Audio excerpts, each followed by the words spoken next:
கேட்ட கேள்வி பதில் சொல்லாம மதிப்பிற்குரிய தம்பி ரமேஷ் அவர்கள் அவரே கேள்வியை உருவாக்கி போயிருக்காரு.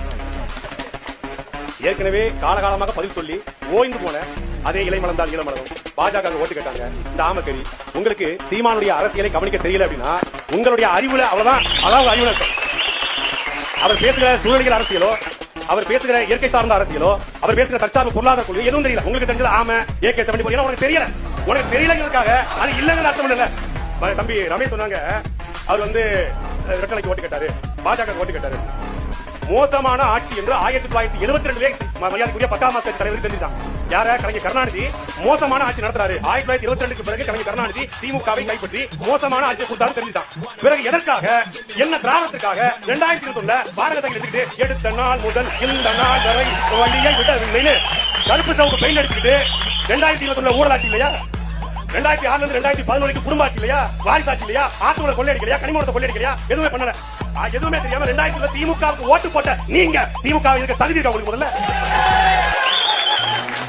அந்த திமுகவை ஆட்சி அமைப்பதற்கு வாய்ஸ் ஆஃப் காமன் என்ற ஒரு அமைப்பை தொடங்கி அந்த திமுக தேர்தல் விளம்பரத்தை ஆதரவச்சினான். அது பேச ஊழல் ஒழிக்க போறான். ஏழை எளிய மக்களுடைய வயிற்று அடித்த லாட்டரி சீட்ல சம்பாதிச்ச ஆதரவச்சனா வச்சுக்கிட்டு நீங்க ஊழல் ஒழிக்க போறீங்க.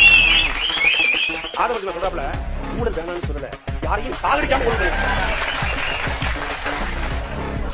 சரி சண்டை போடாதீங்க. என்னப்பா சட்டசபையில தான் சண்டை முக்கியமாப்பா? அக்கா சாரி, உட்காருங்க. நீங்க ஏன் நிக்கிறீங்க? உட்காருங்க. சம்பந்தம் என்ன செய்யறீங்க? உட்காருங்க. அக்கா உட்காருங்க. நம்ம கட்சிக்காரங்க என்ன இந்த பக்கம் இருக்காங்க? அக்கா யாரு? சார், அரசியலில் புதிதாக வந்திருப்பவர்கள் நிறைய விமர்சனங்களை நம்ம தாங்கணும். விமர்சனங்களை தாங்க முடியாமல் இந்த அரசியல் நம்ம கடக்க முடியாது. எல்லாரும் விமர்சனம் செய்யத்தான் செய்வாங்க. அந்த விமர்சன கற்களை கொண்டு நம்ம கோட்டை எடுக்கணும். அது தாவேக்காக பொருள் நினைக்கிறேன். அவங்க யாரும் ஒரு வானத்தை குடிக்கிறார். அவங்க யாரும் ஏரியன் கிடையாது. இந்த மண்ணை சார்ந்தவர்கள் மண்ணின் மக்கள் தான். அவர்களையும் சேர்த்து பக்குவப்படுத்த வேண்டிய தேவை இருக்கிறது. அதனால தம்பி ரமேஷ் சொன்னாங்க நாங்க மக்களோட நிக்கிறோம். தம்பி மனசாட்சி தொட்டு சொல்லுங்க, மக்களோட நின்னீங்களா?